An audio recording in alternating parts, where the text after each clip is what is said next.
আপনারা জানেন বৃক্ষরোপণ ও বনায়ন একটি জাতীয় দায়িত্ব, আর সেই দায়িত্বের দর্শন বাংলাদেশের সর্বপ্রথম রাষ্ট্রীয় পর্যায়ে উচ্চারিত হয়েছিল শহীদ প্রেসিডেন্ট জিয়াউর রহমানের কণ্ঠে। তার শাসনামলে 1978 সালে যখন জলবায়ু পরিবর্তন শব্দটি বৈশ্বিক আলোচনায় আসেনি, তখন জিয়াউর রহমান বৃক্ষরোপণকে জাতীয় কর্মসূচি হিসাবে রাষ্ট্রীয় স্বীকৃতি দেন। তিনি ছিলেন বাংলাদেশের প্রথম পরিবেশ সচেতন রাষ্ট্রপ্রধান।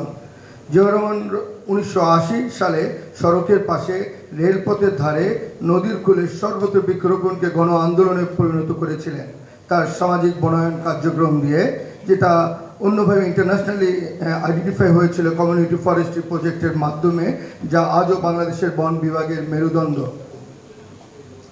শহীদ প্রেসিডেন্ট জিয়াউর রহমানের সেই উত্তরাধিকার বহন করছেন মরহুম বেগম খালেদা জিয়া। মরহুম বেগম খালেদা জিয়ার নেতৃত্বে 1994 সালে প্রথম জাতীয় বননীতি প্রণয়ন করা হয় এবং প্রতিটি উপজেলায় আমরা বনায়ন কর্মসূচি কার্যক্রম কন্টিনিউ করি। প্রিয় সুধীবৃন্দ, আপনারা জানেন আজকের অনুষ্ঠানে আমাদের মাঝে প্রধান অতিথি হিসাবে উপস্থিত আছেন বিশিষ্ট cardiologist doctor Zubaida Rahman, vice president Ziaur Rahman foundation.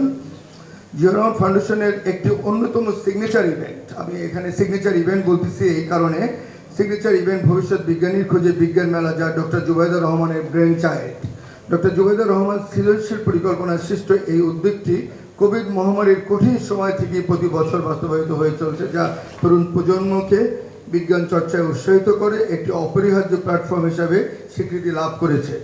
দীর্ঘ 17 বছর প্রবাস জীবনে তিনি দূর থেকে জিয়াউর রহমান ফাউন্ডেশন পরিচালনার যথাযথ দিক নির্দেশনা দিয়েছেন। ফাউন্ডেশনের প্রতিটি উদ্যোগ বাস্তবায়ন করতে প্রত্যক্ষ পরামর্শ প্রদান করেছেন আমাদেরকে। প্রিয় উপস্থিতি, আজ আমরা কোনো প্রেক্ষাপটে দাঁড়িয়ে এই বক্তব্য দিচ্ছি সেটা বোঝা দরকার। বৈশ্বিক তাপমাত্রা যদি 1 ডিগ্রি সেলসিয়াসও বাড়ে, তাহলে বাংলাদেশের উপকূলীয় 16% পানির নিচে যাওয়ার ঝুঁকিতে পড়বে। বৈশ্বিক উষ্ণায়ন আর তাই পরিবেশগত সমস্যা নয়, এটি জাতীয় অস্তিত্বের সংকট। এই প্রবল সংকটের মুখে দাঁড়িয়ে আমাদের প্রধানমন্ত্রী জনাব তারেক রহমান ঘোষণা করেছেন ন্যাশনাল গ্রিন মিশন।